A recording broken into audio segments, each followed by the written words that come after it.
Silakan dibuka, Mas.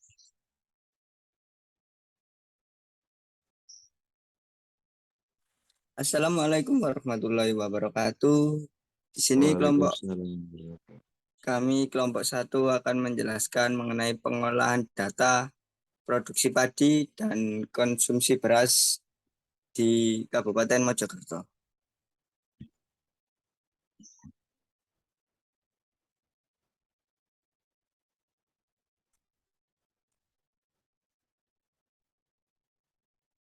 Lampiran tersebut yakni data produksi dan konsumsi beras dalam jumlah ton yang kita dapatkan di Badan Pusat Statistik Kabupaten Mojokerto.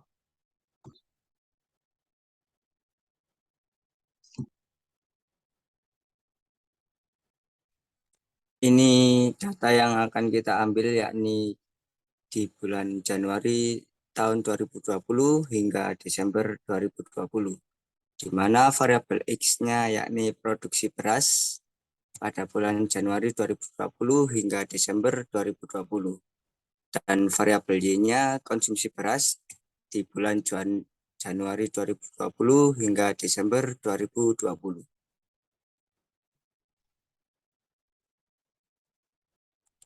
Untuk persamaan regresi akan disampaikan oleh rekan saya, yakni Mbak Gita. Selanjutnya ada persamaan regresi.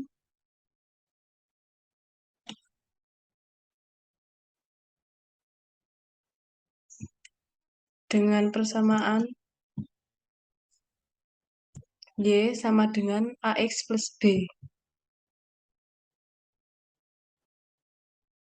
Menggunakan rumus matriks untuk mencari delta 1 dan delta 2. Langkah pertama kita harus mencari delta dulu dengan rumus tersebut, dan bisa disederhanakan menjadi N kali sigma X kuadrat dikurangi sigma X kuadrat. Dan hasilnya delta sama dengan sekian. Lalu mencari delta 1, rumusnya dari matriks juga, terus disederhanakan menjadi sigma Y kali sigma X kuadrat dikurangi sigma X kali sigma XY. Lalu akan ketemu hasilnya delta 1. Kemudian mencari delta 2 masih dengan matriks, dengan bisa disederhanakan rumusnya menjadi N sigma XY dikurangi sigma X kali sigma Y. Dan hasilnya sekian. Lalu kita akan mencari nilai A dan B. Pastinya dengan rumus untuk mencari nilai B dahulu. Delta 1 per delta, ketemu nilainya, B sama dengan sekian. Untuk mencari nilai A delta 2 per delta, ketemu nilainya sekian. Setelah nilai A dan B sudah ketemu, disubstitusikan ke persamaan regresi yang awal tadi ya. Y sama dengan AX plus B. Nilai A dan B dimasukkan. Lalu ketemu nilai Y.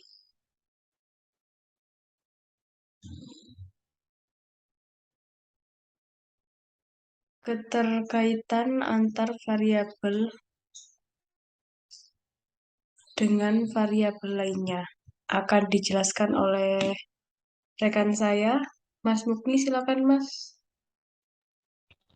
Baik, di sini kita akan menyelesaikan tentang keterkaitan antara variabel-variabel dengan variabel lainnya, yang mana koefisien kolerasi sama dengan R kecil, ya kan, dengan koefisien determinasi sama dengan R besar.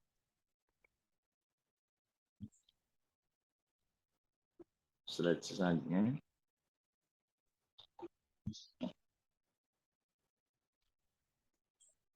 menurut Sugiono tahun 2007, yang mana pedoman untuk memberikan interpretasi koefisien korelasi sebagai berikut. 0,00 sampai 0,199, yang mana itu sangat rendah. 0,20 sampai 0,399 sama dengan rendah. Oh, mohon maaf, 0,00 sampai 0,199 sama dengan sangat rendah. 0,20 sampai 0,399 sama dengan rendah. Lanjut, 0,40 sampai 0,599 sama dengan sedang. 0,60 sampai 0,799 sama dengan kuat. 0,80 sampai dengan 1,000 sama dengan sangat kuat. Koefisien korelasi yang mendekati angka +1 berarti terjadi hubungan positif yang erat. Dan jika mendekati angka -1 berarti terjadi hubungan negatif yang erat. Sedangkan koefisien korelasi mendekati angka 0 berarti hubungan kedua variabel adalah lemah atau tidak erat. Dengan demikian nilai koefisien korelasi adalah R lebih dari sama dengan lebih dari -1, R sama dengan lebih dari kurang dari +1, atau koefisien korelasi sama dengan -1 atau +1. Berarti hubungan kedua variabel adalah sangat erat atau sangat sempurna.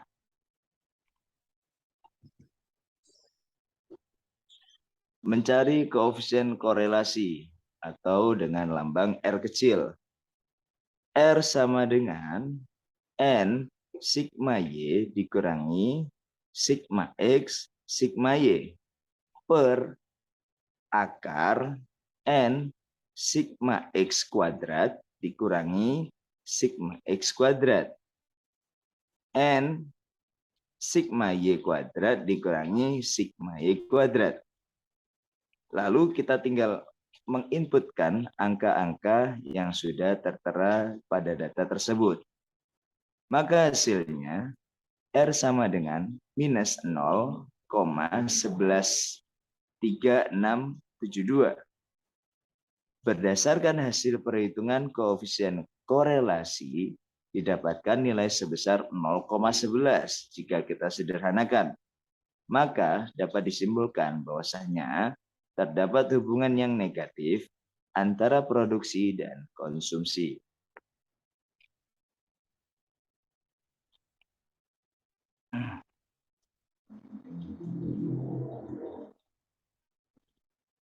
Next. Lalu langkah selanjutnya yakni mencari koefisien determinasi dengan dilambangkan R besar. R besar sama dengan R kecil kuadrat dikalikan 100%. R besar sama dengan R kecil kuadrat tadi yakni korelasi ya. -0,113672 kuadrat dikalikan 100 yang mana hasil dari R besar adalah 0,13 atau 0,13%. Lantas berdasarkan hasil perhitungan koefisien determinasi didapatkan nilai koefisien determinasinya sebesar 0,13 dan dapat disimpulkan bahwasanya kemampuan variabel Y konsumsi pada padi dalam mempengaruhi variabel X produksi padi hanya sebesar 0,13%. Sedangkan sisanya sebesar 99,87%. Dipengaruhi oleh faktor lainnya.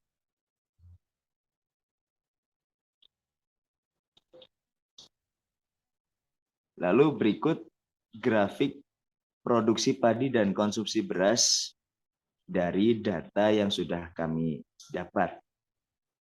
Silakan diamati dan dicermati. Terima kasih.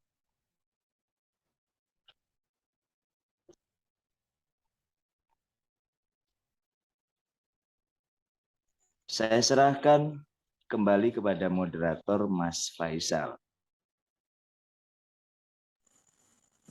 Oke, baik, cukup presentasi pada penjelasan kali ini. Penjelasan kelompok kita yakni mengenai pengelolaan data, produksi padi, dan konsumsi beras. Sekian dari kelompok kami, mohon maaf jikalau masih banyak kata yang salah dan rumus-rumus yang kemungkinan masih banyak kesalahan. Terima kasih. Wassalamualaikum warahmatullahi wabarakatuh. Waalaikumsalam warahmatullahi wabarakatuh.